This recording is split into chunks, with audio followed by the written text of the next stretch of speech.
যতবার আপনার সামনে হালাল উপার্জনের পথ আসে অথবা আরও অর্থ উপার্জনের উপায় আসে, সেটা হয়তো ঠিক হালাল নয়, তখন আপনি নিজেকে মনে করিয়ে দেন ওয়ালি তুকাব্বিরুল্লাহ, আল্লাহ এই অর্থ থেকে অনেক বড়, তাই আমি এটা করব না। প্রতিবার আপনি যখন ঘুমে থাকেন আর ফজরের আজান দেয়, শয়তান আপনাকে চেপে শুয়ে রাখতে চায়, শয়তান আপনাকে বলবে আরও 5 মিনিট। তখন আপনি নিজেকে বোঝান 5 মিনিট, আমি এখন প্রথম রাকাত ধরতে পারবো না, কোনো ব্যাপারই না, যখন ইচ্ছা তখনই ঘুম থেকে উঠে যাওয়া আমার জন্য কোনো ব্যাপারই না। এরপরে যে জিনিসটা আপনি জানেন সেটা হলো সকাল 10টা। যখন এরকম হয় তখন আপনি বলুন ওয়ালি তুকাব্বিরুল্লাহ, আল্লাহ আমার থেকে বড়, আমার ঘুমের থেকেও আল্লাহ বড়। এটার অর্থ এটাই, আল্লাহকে সবচেয়ে বেশি প্রায়োরিটি দেওয়া। আমার নিজের আকাঙ্ক্ষা, আমার নিজের সালা, আমার নিজের অলসতা, নিজের লালসা, নিজের ক্ষুধা, লোভ, এগুলো থেকেও আল্লাহকে বেশি প্রায়োরিটি দেওয়া জীবনে। এটাই হচ্ছে রমজানের ট্রেনিং। ওয়ালি তুকাব্বিরুল্লাহ আলা মা হাদাকুম ওয়া লাআল্লাকুম তাশকুরুন। আর আয়াতটি শেষ হলো এইভাবে যেন আমরা কৃতজ্ঞ হতে পারি। প্রশ্ন হলো কিসের জন্য কৃতজ্ঞ? আয়াত শুরু হয়েছে রমজান মাস, আর এই মাসেই কোরআন নাজিল হয়েছে। অর্থাৎ প্রথমে যে নিয়ামতের জন্য আমরা আল্লাহর কাছে কৃতজ্ঞ থাকবো সেটা কি? কোরআন। যেন আপনি কোরআনকে সত্যিকারের কদর করতে পারেন। এই দেখে ধরুন আমি আপনার বাসায় গেলাম আর আপনাকে একটা উপহার দিলাম, এই দেখো আমি এটা তোমার জন্য কিনেছি। আমি হয়তো আপনার জন্য ছোট একটা ক্রিস্টালের জিনিস কিনেছি। পাকিস্তানিরা আবার ক্রিস্টালের জিনিস খুব পছন্দ করে। আপনি বললেন বাহ, এটা তো খুব সুন্দর, ধন্যবাদ। তারপর দূরে ছুঁড়ে ফেলে দিলেন। এটা কি অপমানজনক নয়? আমি আপনাকে একটা উপহার দিলাম আর আপনি কি করলেন? আমার সামনেই ধন্যবাদ দিয়ে সেটা ছুঁড়ে ফেলে দিলেন। অথবা ধরুন আমি বললাম হেই, আমি তোমার জন্য একটা বই কিনেছি, মনে হয় তুমি পছন্দ করবে। আপনি এক টুকরো কাপড় নিলেন এবং সেটাকে পেঁচিয়ে একেবারে ফ্রিজের উপরে তুলে রাখলেন। আমি এইভাবে রাখার জন্য আপনাকে বইটি দেইনি। কেন দিলাম বইটি আপনাকে? যেন আপনি এটা পড়তে পারেন। আপনি এই উপহারের জন্য সন্তুষ্ট নন, বুঝলেন? আল্লাহ বলছেন যেন তোমরা কৃতজ্ঞ হতে পারো, যেন আপনি এমনভাবে কোরআন কদর করতে পারেন যেমন আপনি আগে করেননি। রমজান যখন শেষ হয়ে যাবে তখন মনে হবে আপনি কোরআনের সাথে একটা নতুন সম্পর্ক গড়লেন। আপনি এটাকে কখনোই আর সরিয়ে রাখতে পারবেন না। সব সময় মনে হবে এর থেকে আরও কিছু জানতে হবে। আল্লাহ আমাদেরকে তার সাথে যোগাযোগের একটা সরাসরি লিঙ্ক দিয়েছেন। অন্য কোনো ধর্মে সেটা নেই, অন্য কোনো ধর্মে নেই। সালাতে আমরা যেটা অনুভব করি সেটা হচ্ছে আল্লাহর সাথে সরাসরি যোগাযোগ। আক্ষরিক অর্থেও সালাতের অর্থ হচ্ছে যোগাযোগ। আক্ষরিকভাবেও এটা যোগাযোগই বোঝায়। আর আল্লাহর যে কালাম আমরা সালাতে পড়ি তা দিয়ে হয় আমাদের সেই যোগাযোগ। এটা হচ্ছে আসমান থেকে জমিনে আল্লাহর প্রসারিত একটি দড়ি। আপনি সব সময় চাইবেন আরও বেশি পড়তে। কোরআনের সাথে আপনার যোগাযোগ যত বেশি হবে, আল্লাহর সাথে আপনার যোগাযোগ তত ভালো হবে। কোরআনের সাথে আপনার যোগাযোগ যত কম হবে, আল্লাহর থেকে আপনি তত দূরে সরবেন। এটা একটা প্রতিষ্ঠিত সত্য। আমাদের পুরো জীবনের একটা লক্ষ্য থাকতে হবে যে আমরা যেন এই বইয়ের আরও কাছে যেতে পারি। আর কেউ কখনোই বলতে পারে না যে তার কোরআনের কাছাকাছি, কেউ না। এটা এমন একটি সমুদ্র যা শেষ হবার নয়। আমি বলতে পারবো না আলহামদুলিল্লাহ এই লেকচার আপনাদের জন্য, আমার জন্য নয়। আসলে আগে আমার নিজের জন্যই, তারপরে আপনাদের জন্য বলছি আমি। কারণ আপনি যত গভীরে যাবেন যে আমি তো কিছুই জানি না, আমার আরও দরকার, আরও। এখন আসছে দোয়ার আয়াতটি।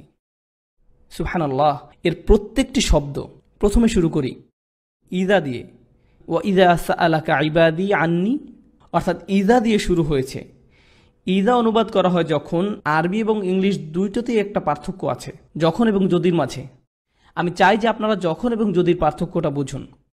যদি এর আরবি হচ্ছে ইন। আল্লাহ বলেননি যে যদি আমার বান্দা আপনাকে জিজ্ঞেস করে আমার ব্যাপারে, বরং বলেছেন যখন জিজ্ঞেস করে। ধরুন একজন মায়ের কথা যার ছেলে আর্মিতে গেছে এবং সে যুদ্ধও গেছে। অনেক দিন মায়ের সাথে কোনো যোগাযোগ নেই, কোনো কল বা ইমেইল, কিছুই না। মায়ের তো অবশ্যই ছেলের কথা মনে পড়বেই।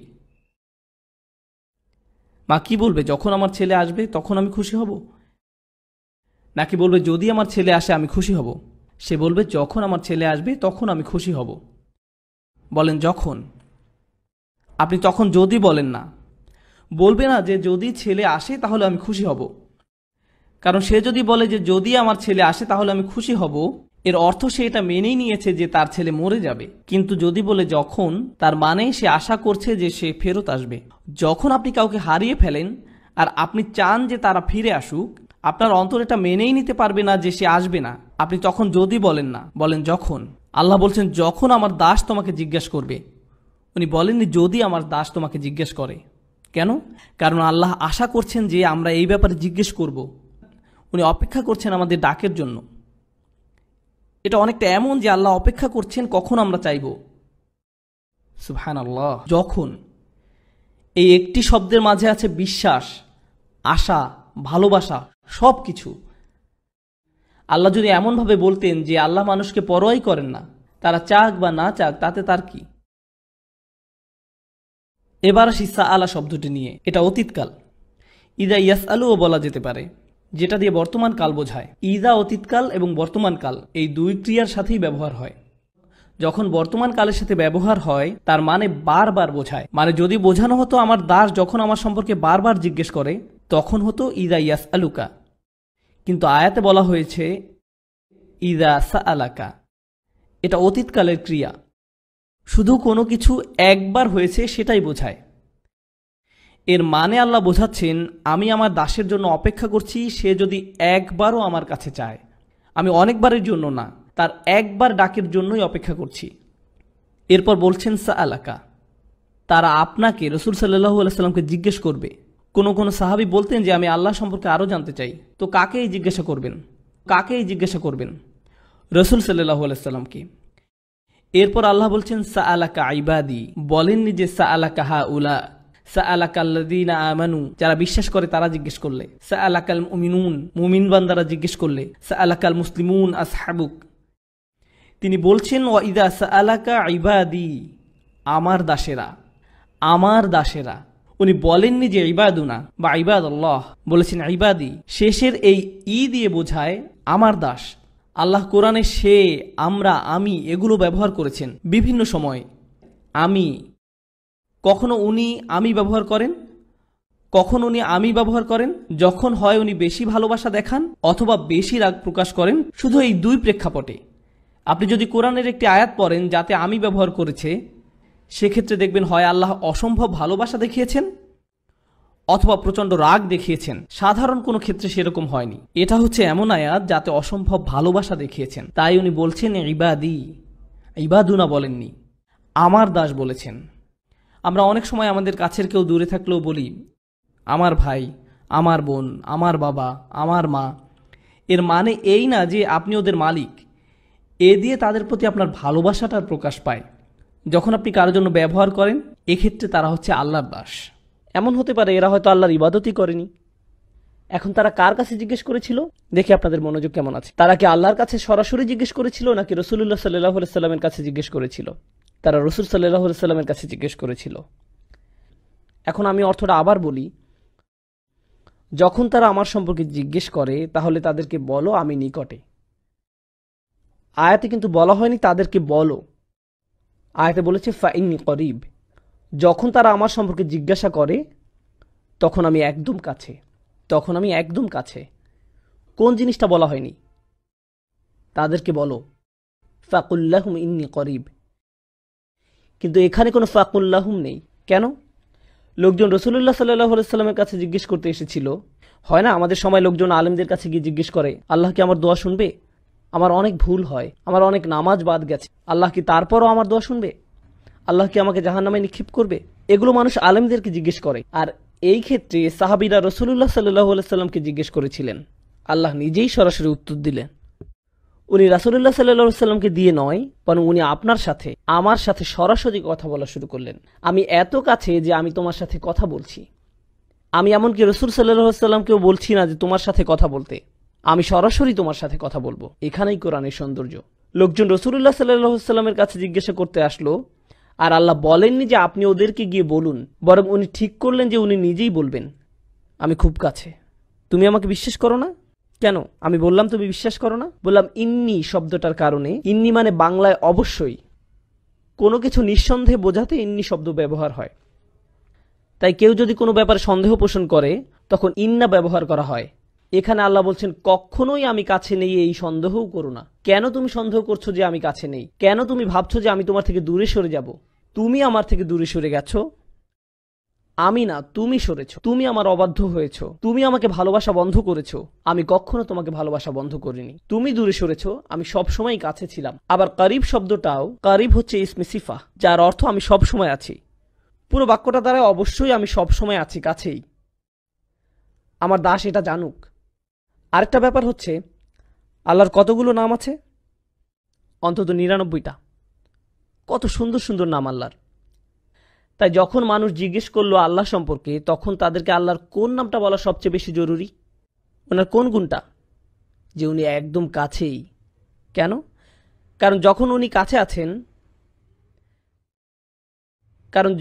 কাছে আছেন, আমাদের জন্য ওনার সাথে কথা বলা সহজ হয়। কেউ যখন দূরে থাকে তখন আমরা তার সাথে কথা বলি না, আর কেউ যখন কাছে থাকে আপনি তার সাথে কথা বলতে পারেন। যখন কেউ কাছে থাকে আপনি তাকে সম্মান করেন। বোঝা গেল? আচ্ছা, এখানের কয়জন বাচ্চা স্কুলে আছে? 4 জন। বাকিরা কি করে? আচ্ছা, যাই হোক, যদি আপনি স্কুলে থাকেন আর টিচার ক্লাসরুমের বাইরে দিয়ে হেঁটে যায়, তখন কি আপনার আচরণে কোনো পরিবর্তন আসে নাকি আসে না? মিথ্যা বলবেন না, আপনি এখন মসজিদে আছেন। বাইরে গিয়ে মিথ্যা বলুন। না না, আমি জাস্ট মজা করলাম।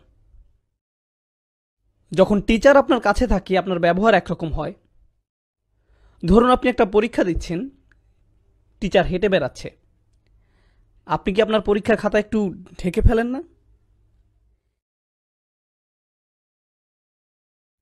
এমনকি ছায়া দেখলেও কেঁপে উঠেন। বিশেষত উনি যদি আপনার টেবিলে হাত রাখে আর আপনার খাতার দিকে তাকিয়ে একটু মালাকুল মাউত।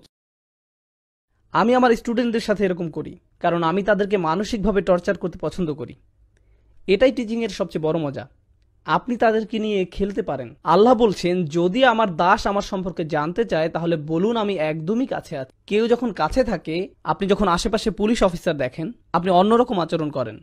আপনি যখন দেখেন আপনার বস পাশে আছে, যখন জানেন টিচার কাছে আছে, আপনি ভিন্ন আচরণ করেন। যখন আপনি দেখেন আপনার মা পাশে আছে, বন্ধুদের সাথে ভিন্নভাবে কথা বলেন। যখন সে অন্য রুমে যায়, তখন হয়তো আপনি আপনার বন্ধুর মুখে ঘুষি মেরে দেন। এই ধরনের কিছু করেন। যখন আপনি অনুধাবন করবেন যে আল্লাহ নিকটে, তখন আপনি সব সময়ের জন্য একদম ভিন্ন মানুষ হয়ে যাবেন, কারণ উনি সব সময় কাছে।